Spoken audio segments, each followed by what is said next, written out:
So when you hear the word parallel, you probably think of math, right? Like parallel lines.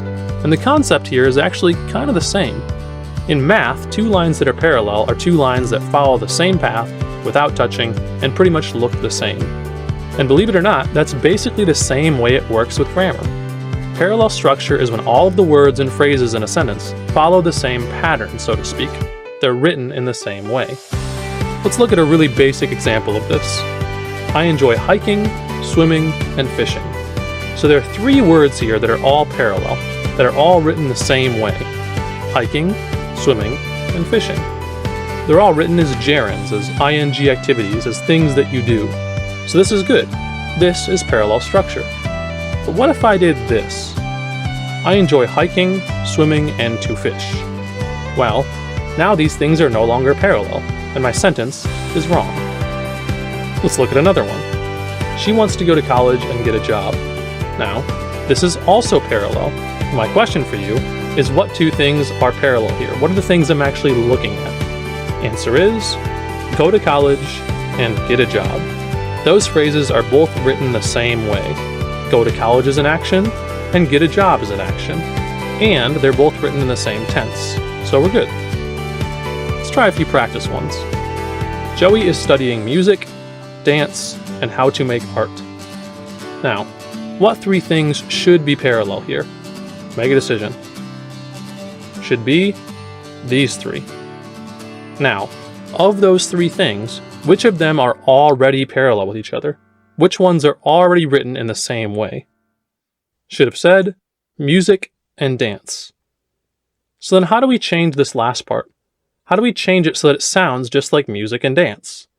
Well, music is a noun, and dance is also a noun. So we should just say art. Just art. Joey is studying music, dance, and art. Next one. Ben is a talented singer, is good at speaking, and writer. Okay, so once again, what things should be parallel here? Answer is reader, is good at speaking, and writer. Now, of those three things, which ones are already parallel? Answer is these two.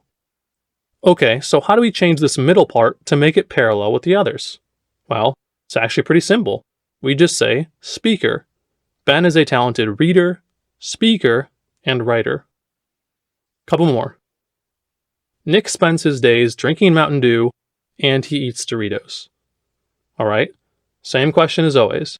What things should be parallel here? Should have said drinking Mountain Dew, and he eats Doritos.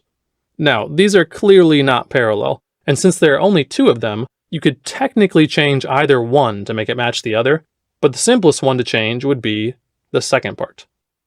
And what would we change it to? Well, we have an ing activity, drinking Mountain Dew, so we should change the second part to match that, to become an ing activity as well, which means eating Doritos. Now, if you wanted to change the first part, if you're really set on that, you could, but you'd have to change it to something like this. Nick drinks Mountain Dew and he eats Doritos. But again, the best way to do it is to keep it as true as possible to the original sentence. So that would mean changing the second part. Okay, last one. I picked up my things, run out the door, got in my car, and drove off. Whew. Yikes, okay, longest one by far. But we should already know that each of these four things should be parallel. The question is, are they? Well, let's think about tense here. Past tense, present tense, and future tense. Which one of these is not in the same tense as the others? Well, let's go one by one. I picked up my things. That's past tense, as in it already happened. I run out the door. Ooh, present tense, like right now. I got in my car. Okay, that's back to past tense. I drove off. Also past tense. So it looks like three of our verbs are all in the past tense, which means we need to change the last one to match the others. So the question is, how do we make run past tense? Well, simple. We change it to ran. So altogether, the correct sentence reads, I picked up my things, ran out the door, got in my car, and drove off. Booyah.